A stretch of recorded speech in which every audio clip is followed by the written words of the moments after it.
ராத்திரி வந்து ராமராயர் மண்டபத்துக்கு வந்து சேர்ந்துடுறார். அழகர் வந்து சேர்ந்துடுறார். ராத்திரி அங்கே விடிய விடிய விடிய தசாவதார சேவை. தசாவதாரம் அப்படின்னாக்கா 10 அவதாரங்கள்னு நமக்கு தெரியும். ஆனால் 10 அவதாரமும் காட்ட மாட்டாங்க. அதில் வந்து ஒரு 7 அவதாரம் தான் காட்டுவா. 10 அவதாரமும் காட்ட மாட்டார். ராத்திரி அங்கே மறுபடியும் திருமஞ்சனம். அன்னைக்கு ஃபுல்லாக அவர் குளிச்சுட்டே இருப்பார். திருமஞ்சனம் இல்லைன்னா ஆற்றுல இறங்குறது இப்படியே சொல்லிட்டு அப்புறம் வந்து மக்கள் பீச்சு அடிக்கிறது அப்படின்னு சொல்லிட்டு குளிச்சுட்டே இருப்பார் அழகர். ராத்திரி மறுபடியும் குளிச்சுட்டு திருமஞ்சனம் முடிச்சு தான் உங்களுக்கு தசாவதார சேவை. இப்போ பார்த்தேன்னா தசாவதாரம்னா நமக்கு 10 அவதாரமும் காட்ட மாட்டா. முதல்ல முத்தங்கி சேவை. அது முடிஞ்சோடனே அதாவது ஒரு அலங்காரம் முடிச்சுட்டு திரை போட்டுருவா. அதுக்கப்புறம் அடுத்த அவதாரம் மத்ஸ்ய அவதாரம், அப்புறம் கூர்ம அவதாரம், அப்புறம் வராகர் நரசிம்மரை விட்டுட்டு வாமனத்துக்கு போயிடுவா. வாமன அவதாரம் காட்டுவா. அப்புறம் ராம அவதாரம், கிருஷ்ண அவதாரம், இது முடிச்சுக்கிண்டு மோகினி அலங்காரம் அதோட முடிச்சிருவா. மோகினி அலங்காரத்தில் பெருமாள் எல்லாருக்கும் காட்சி கொடுத்து கிளம்பிடுவார். இது ஒவ்வொன்றுக்கும் திரை போட்டு நமக்கு அந்த ஒவ்வொரு அலங்காரமாக காட்டுவா. விடிய விடிய ராமராயர் மண்டபத்தில் நடந்துட்டு இருக்கும். இதுக்குள்ளே விடிஞ்சே போயிடும். இந்த ஃபுல்லாக முடிஞ்சு மோகினி அலங்காரத்தில் பெருமாள் வரும் பொழுது பொழுது விடிஞ்சிரும். காலம்புற 6 மணிக்கு போனோம்னா பெருமாளை மோகினி அலங்காரத்தில் பார்க்கலாம். 6 மணிக்கு நம்ம அங்கே இருக்கணும். ராமராயர் மண்டபப்படியில் இருந்தோம்னாக்கா 6 மணிக்கு நம்ம மோகினி திருக்கோலத்தை பார்க்கலாம். இல்லை ராத்திரி விடிய விடிய உட்காந்துட்டு நம்ம தசாவதாரம் பூரா பார்க்கறதுனாலும் பார்க்கலாம். திருமஞ்சனம் பார்க்கலாம். எல்லாமே பார்க்கலாம். அல்ல திருமஞ்சனத்துக்கு திரை போட்டுருவான்னு நினைக்கிறேன். திருமஞ்சனம் முடிஞ்சு தசாவதாரம் தான் நம்ம பார்க்க முடியும். மோகினி அலங்காரத்தோட அது அன்னைக்கு 13ஆம் தேதி எல்லாம் முடிஞ்சு இது 14ஆம் தேதி காலம்புற வந்துடும். இது மோகினி அவதாரமே நம்ம காத்தால 6 மணிக்கு தான் பார்க்குறோம். அன்னைக்கு அதோட முடிஞ்சிடுறது.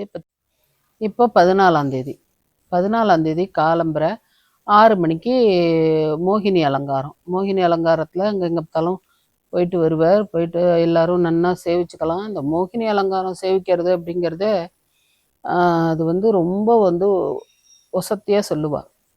அதை எல்லாரும் சேவிச்சுக்க வேண்டியது. சேவிச்சு முடிச்சுட்டு அப்புறம் அங்கே பக்கத்தில் இருக்கிற மண்டபங்களுக்கெல்லாம் போயிட்டு அப்புறம் பழையபடி மறுபடியும் திருமஞ்சனம் ஆகி ராஜாங்க சேவை. அடுத்தது ராஜாங்க சேவை ஆகி அனந்தராயர் பல்லக்கு. அந்த பல்லக்கு ஃபுல்லாக தந்தம்னு சொல்கிறா. அதை பற்றி எனக்கு கரெக்டாக தெரியல, பட் தந்தம்னு தான் சொல்கிறா. தந்தத்தாலேயே பண்ண பல்லக்கு அந்த அனந்தராயர் பல்லக்கு அப்படின்னு சொல்கிறா. அந்த அனந்தராயர் பல்லக்கில் ஏறி மத்தியானம் ஒரு 2 மணிக்காக கிளம்பிடுவார். 2 மணிக்கு கிளம்பி திருப்பி வந்து அந்த மூங்கில் கடை சந்து வழியாக வந்து திருப்பி அழகர் வந்து அந்த ஆற்றுல இறங்குவார். அது வந்து ஒரு டக்குன்னு இறங்கிட்டு டக்குன்னு ஏறிடுவார். இது நிறைய பேருக்கு தெரியாது. அங்கே ஆற்றுல இறங்கிட்டு அப்போ ரொம்ப கூட்டம் இருக்காது. அங்கே சேவிச்சுட்டு அங்கே சுற்று நிறைய மண்டகப்படி இருக்குது. இந்த மண்டகப்படி எல்லாம் முடிச்சுக்கிண்டு மெதுவாக சேதுபதி ராஜா மண்டபத்துக்கு வந்துடுவார். இந்த 2வது தடவை ஆற்றுல இறங்குறது சாயங்காலம் 14ஆம் தேதி சாயங்காலம் ஒரு 4-4:30 வாக்கில் இறங்குவார். இறங்கிட்டு அங்கே இருக்கிற மண்டகப்படி பூரா முடிச்சுக்கிண்டு மெதுவாக மறுபடியும் தமக்கத்துக்கு எதிர்த்தாப்புல சேதுபதி ராஜா மண்டபப்படி இருக்குது. அந்த மண்டகப்படிக்கு வந்துடுவார். வந்துட்டு ராத்திரி 11 மணிக்கு திருமஞ்சனம்லாம் ஆகி வெடிகாத்தால் உங்களுக்கு 3 மணிக்கு வந்து புஷ்ப பல்லக்கு ரெடியாகி 3-3:30க்கெல்லாம் கிளம்பிடுவார். இன்னைக்கு 15ஆம் தேதி 3-3:30க்கெல்லாம் கிளம்பி ஃபுல்லாக புஷ்பத்தால் அலங்காரம் ஏகப்பட்ட பூ இருக்கும்.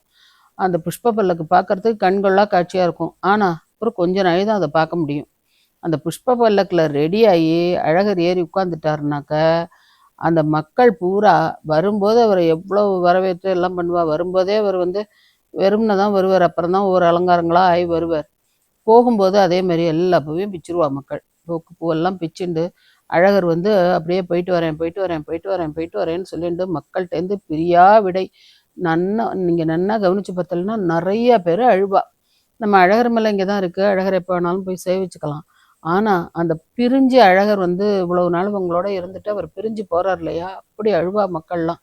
அவர் வந்து நான் போயிட்டு வரேன்னா அவரும் பிரியா விடை வாங்கிக்கிண்டு அவர் கிளம்பி போவார்.